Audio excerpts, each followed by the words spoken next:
Have you ever lost your temper, raised your voice over a broken glass or a scratched sofa, and watched your cat simply walk away?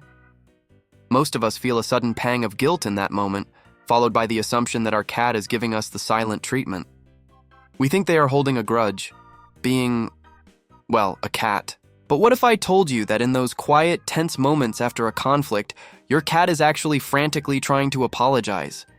Science and feline behavior reveal a secret language of reconciliation that most humans are completely blind to. You might think they are ignoring you, but from your cat's perspective, they are desperately waving a white flag, and you are just walking right past it. Today, we are going to decode the invisible signals your cat uses to say, "I'm sorry."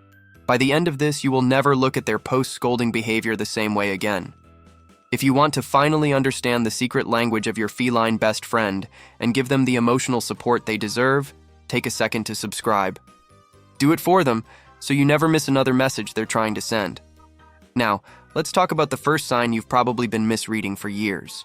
You know the exact scene. You accidentally step on a tail, or maybe you shoo them off the kitchen counter a little too harshly. Your cat immediately trots a few feet away, turns their back to you, and just stares blankly at a wall. It feels like the ultimate insult, doesn't it? The classic feline snub. We've been conditioned to believe that cats are inherently arrogant creatures who hold grudges like it's an Olympic sport.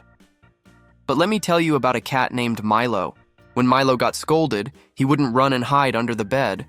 Instead, he'd go sit exactly in the doorway of the room, facing completely away from his owner, sitting perfectly still.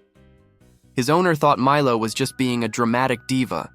In reality, Milo was executing a masterful strategy of de-escalation. In the wild, direct eye contact is a profound threat, a literal declaration of war. Turning their back is evolution's ingenious way of allowing a cat to say, "I am unarmed. I am not a threat, and I don't want to fight you." Notice how they don't actually leave the room? This is a deliberate behavior called shadowing. They position themselves in a corner or a doorway, anchoring themselves to your space. It's a highly calculated choice. They are passively testing the waters, waiting in the wings for your energy to shift, for you to finally calm down. They want to re-establish the connection without forcing a confrontation. They are sitting there, patiently waiting for the storm to pass. And once they feel that the air in the room has cleared, they will ask for your permission to return. But they won't use a sound to ask it. They'll use a much quieter visual question. Imagine looking across the room minutes after an argument and seeing your cat slowly padding toward you. Look closely at the very tip of their tail. If it's curved at the top, hooking over like a tiny furry question mark, you are witnessing an emotional thermometer in action. We often think a raised tail just means a happy cat, but in the context of a recent conflict, that little hook is a literal, desperate question. They are asking, "Can I enter your personal space again? Are we okay?" It is the exact moment your cat asks for permission to break the ice. And if you grant them that permission, you might see the ultimate biological reset, the slow blink. We've all heard that a slow blink means, "I love you." But the science behind it is so much more profound than a simple greeting.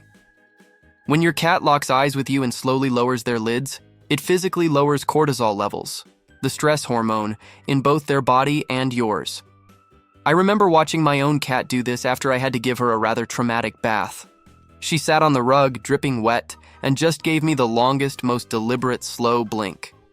It wasn't just affection, it was a test. She was pinging our emotional Wi-Fi connection to see if the network was still active. I want you to try this the next time things get tense. Give them a soft, deliberate blink first, and see if they return it. Let me know in the comments if it works for you. It's like magic when you finally speak their language. But once that connection is visually re-established, it isn't enough. They have to change the actual chemistry of the room.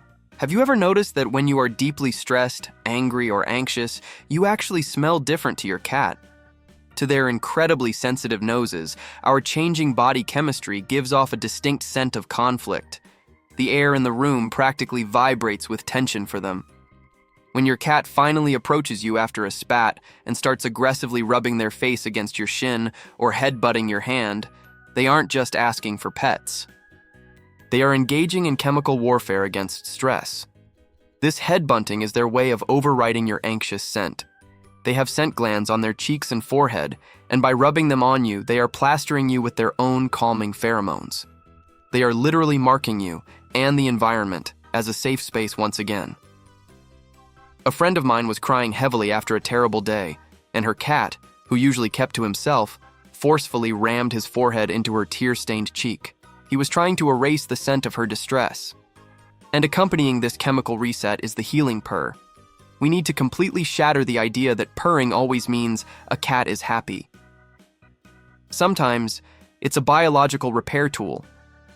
Scientific studies have shown that the frequency of a cat's purr between 20 and 140 Hz has actual therapeutic properties.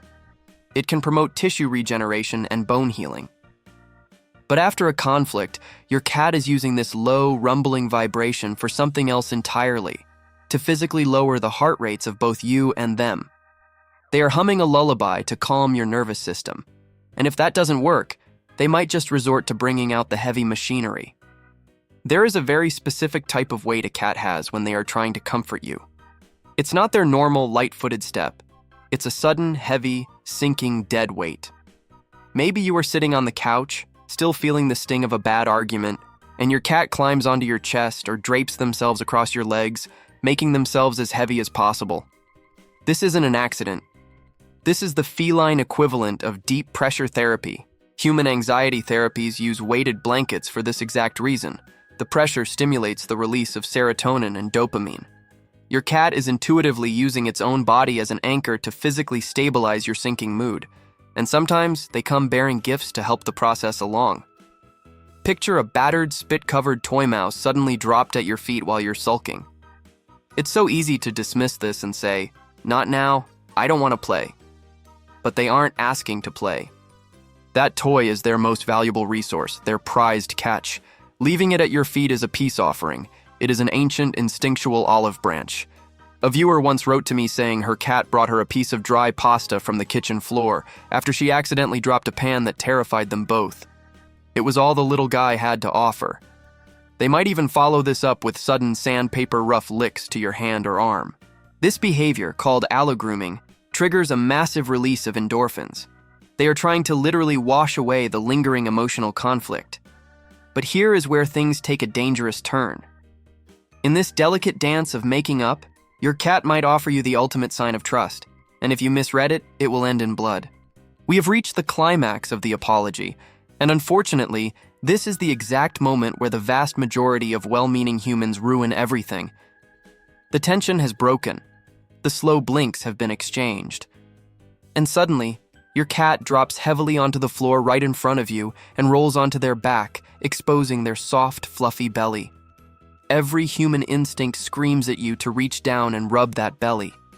It feels like the ultimate green light. Do not touch it.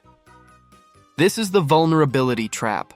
When a cat flops over and shows you their stomach after a tense moment, it is absolutely not an invitation for a belly rub. By exposing their vital organs to you, the most fragile part of their anatomy, they are offering the ultimate radical sign of submission and deep trust. In the language of predators, they are saying, "I am defenseless. I surrender completely to you." I learned this the hard way with a rescue cat named Luna. She rolled over after I accidentally startled her. I reached down to pet her out of guilt, and her teeth sank into my thumb faster than I could blink. I felt betrayed, but she was just acting on a pure survival reflex. When you reach in and touch that exposed belly, you are breaking the fragile peace treaty. You are triggering a deeply ingrained defensive reflex. The greatest, most profound apology you can give back to your cat in that sacred moment is simply not touching them at all. Just look down at them. Give them a soft, slow blink. Acknowledge their vulnerability and respect the distance. Let them keep their dignity, and they will give you their heart. The next time the room goes quiet after a clash, don't look away from your cat. Look closer, because love isn't just in the loud purrs and the head rubs. It's hidden in the silent, brave spaces where they ask for your forgiveness. If this changed how you see your little panther, consider subscribing and dropping a like so we can keep exploring their beautiful world together. I always love seeing how far this community stretches, so let me know down in the comments where in the world you and your cat are watching from today.